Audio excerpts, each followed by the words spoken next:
নমস্কাৰ, এই মুহূৰ্তত আহি পৰিছে অসমবাসী ৰাইজৰ কাৰণে কেইবাটাও গুৰুত্বপূৰ্ণ খবৰ। অসমৰ লাখ লাখ ধনী দুখীয়া পৰিয়ালৰ বাবে এটা ডাঙৰ খবৰ। অৰ্থাৎ যিসকল মহিলাই মাইক্ৰ' ফাইনেন্স ঋণ লৈছিলে তেওঁলোকক NOC প্ৰদান কৰিব ঘৰে ঘৰে গৈ বুলি মুখ্যমন্ত্ৰী ডক্টৰ হিমন্ত বিশ্ব শৰ্মা অলিয়ে বিশেষ ঘোষণা। আৰু যিসকল ছাত্ৰ ছাত্ৰী আছে বা শিক্ষাৰ্থী আছে তেওঁলোকক স্কুটি আৰু চাইকেল প্ৰদান কৰিব বুলি ইতিমধ্যে মুখ্যমন্ত্ৰী ডক্টৰ হিমন্ত বিশ্ব শৰ্মা অলিয়ে ডাঙৰ ঘোষণা। সবিশেষ জানিব। আৰু উপ নিৰ্বাচনক লৈ অখিল গগৈয়ে কৰিলে বিশেষ ঘোষণা। অৰ্থাৎ কিহৰ বাবে কংগ্ৰেছে হাৰিলে সবিশেষ জানিব এইটো ভিডিঅ'ৰ মাধ্যমত। গতিকে ভিডিঅ'টো সম্পূৰ্ণকৈ চাওক আৰু ভালদৰে বুজি লওক। বলক ভিডিঅ'টো আৰম্ভ কৰোঁ।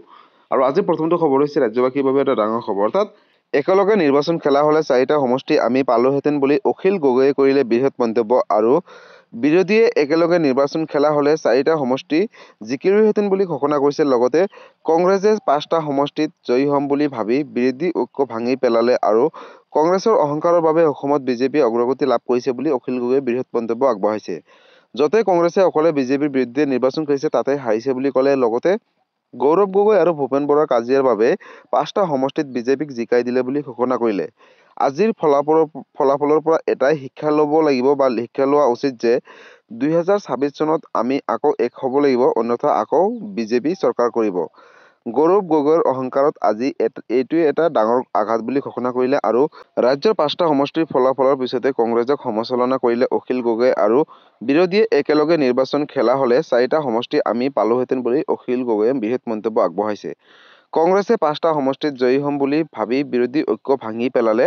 গতিকে 2026 চনত যদি আমি একলগ নহওঁ তেনেহ'লে পুনৰ বিজেপিয়ে চৰকাৰ গঠন কৰিব বুলি অখিল গগৈয়ে বৃহৎ মন্তব্য কৰিলে। আৰু আজিৰ পৰৱৰ্তী খবৰটো হৈছে ৰাজ্যবাসীৰ বাবে আন এটা ডাঙৰ খবৰ। অৰ্থাৎ লাখ লাখ শিক্ষাৰ্থীসকলৰ বাবে এটা ভাল খবৰ। অৰ্থাৎ যিসকল ছাত্ৰ ছাত্ৰী আছে তেওঁলোকক পুনৰ স্কুটি আৰু চাইকেল প্ৰদান কৰিব বুলি মুখ্যমন্ত্ৰী ডক্টৰ হিমন্ত বিশ্ব শৰ্মা অলিয়ে বিশেষ ঘোষণা। গতিকে কেতিয়া চাইকেল দিব, স্কুটি দিব, সবিশেষ আপডেট আহি পৰিছে ইতিমধ্যে। আৰু মুখ্যমন্ত্ৰী ডক্টৰ হিমন্ত বিশ্ব শৰ্মাই চাইকেল আৰু স্কুটিক লৈ কৰিলে বিশেষ ঘোষণা। পোনপ্ৰথমতে আপডেটটো এবাৰ চাই লওক। ৰাজ্যৰ শিক্ষাৰ্থীসকলৰ বাবে এটা ভাল খবৰ আৰু ডাঙৰ ঘোষণা কৰিলে মুখ্যমন্ত্ৰী ডক্টৰ হিমন্ত বিশ্ব শৰ্মাই। ৰাজ্যৰ শিক্ষাৰ্থীসকলৰ বাবে আহি গ'ল এটা ডাঙৰ ঘোষণা। আৰু 10 ডিচেম্বৰৰ পৰা 20 ডিচেম্বৰৰ ভিতৰত মেধাৱী শিক্ষাৰ্থীয়ে পাব ভাল খবৰ বুলি মুখ্যমন্ত্ৰীগৰাকীয়ে ক'লে। লগতে হাইস্কুল শিক্ষান্ত পৰীক্ষাত ডিষ্টিংশ্যন উত্তীৰ্ণ হোৱা শিক্ষাৰ্থীলৈ আনন্দৰাম বৰুৱা বঁটা প্ৰদান কৰিব। আৰু নৱম শ্ৰেণীৰ ছাত্ৰ ছাত্ৰীসকলক বিতৰণ কৰা হ'ব চাইকেল বুলি ঘোষণা কৰিলে। আৰু উচ্চতৰ মাধ্যমিক সুখ্যাতিৰে উত্তীৰ্ণসকলক বিতৰণ কৰা হ'ব বুলি স্কুটি। আৰু 10টা দিনৰ ভিতৰতে সম্পূৰ্ণ কৰা হ'ব এইসমূহ কাম বুলি মুখ্যমন্ত্ৰী ডক্টৰ হিমন্ত বিশ্ব শৰ্মাই ঘোষণা কৰিলে। আৰু নিশা ফেচবুক লাইভৰ জৰিয়তে মুখ্যমন্ত্ৰীগৰাকীয়ে কৰিলে এই ডাঙৰ ঘোষণা। আৰু ৰাজ্যৰ লাখ লাখ শিক্ষাৰ্থীসকলৰ বাবে মুখ্যমন্ত্ৰী ডক্টৰ হিমন্ত বিশ্ব শৰ্মাই কৰিলে বৃহৎ ঘোষণা। আৰু আজিৰ পৰৱৰ্তী খবৰটো হৈছে ৰাজ্যবাসীৰ বাবে আন এটা ডাঙৰ খবৰ। অৰ্থাৎ লাখ লাখ মহিলাসকলৰ বাবে এটা ভাল খবৰ।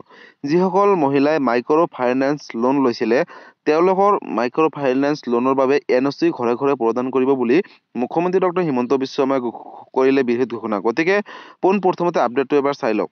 বন্ধু-বান্ধৱীসকল, মাইক্ৰ' ফাইনেন্স ঋণী মহিলালৈ মুখ্যমন্ত্ৰীয়ে দিলে ভাল খবৰ। যিসকলে লৈছিলে ভাল খবৰ। মাইক্ৰ' ফাইনেন্স ঋণী মহিলাৰ বাবে আহি গ'ল এটা ডাঙৰ খবৰ। 10 ডিচেম্বৰৰ পৰা 20 ডিচেম্বৰৰ ভিতৰত পাব ভাল খবৰ বুলি মুখ্যমন্ত্ৰীগৰাকীয়ে ক'লে। আৰু 50,000 টকালৈকে ঋণ লোৱা মহিলাক দিয়া হ'ব NOC বুলি মুখ্যমন্ত্ৰীগৰাকীয়ে ক'লে। ৰাজ্যৰ মুখ্যমন্ত্ৰী ডক্টৰ হিমন্ত বিশ্ব শৰ্মাই কৰিলে ডাঙৰ মন্তব্য। যিসকল মহিলাই মাইক্ৰ' ফাইনেন্স ঋণ লৈছিলে তেওঁলোকৰ বাবে ভাল খবৰ। নিশা ফেচবুক লাইভৰ জৰিয়তে মুখ্যমন্ত্ৰীয়ে কৰিলে এই ডাঙৰ সিদ্ধান্ত। মাইক্ৰ' ফাইনেন্স ঋণী মহিলাৰ বাবে ডাঙৰ খবৰ দিলে মুখ্যমন্ত্ৰী ডক্টৰ হিমন্ত বিশ্ব শৰ্মাই। গতিকে যিসকল মহিলাই মাইক্ৰ' ফাইনেন্স ঋণ লৈছিলে তেওঁলোক 10 ডিচেম্বৰৰ পৰা 20 ডিচেম্বৰৰ ভিতৰত ঘৰে ঘৰে NOC প্ৰদান কৰিব বুলি ঘোষণা কৰিলে। গতিকে বন্ধু-বান্ধৱীসকল, আজি আছিলে এইটো এটা ইনফৰ্মেটিভ ভিডিঅ' আৰু গুৰুত্বপূৰ্ণ খবৰ। ভিডিঅ'টো চাই কেনেকুৱা পালে? যদি ভাল পালে চেনেলটো নতুনকৈ আছে চেনেলটো ছাবস্ক্ৰাইব কৰিব, লাইক কৰিব। কিবা সুধিবলগীয়া বা বিশেষ জানিবলগীয়া থাকিলে আপোনালোকে মোক কমেণ্ট কৰি জনাব। মই নিশ্চয় ৰিপ্লাই দিবলৈ চেষ্টা কৰিম। আৰু এই ভিডিঅ'টো আপোনালোকৰ সকলোৰে মাজতে শ্বেয়াৰ কৰি দিব। ধন্যবাদ। জয় আই অসম।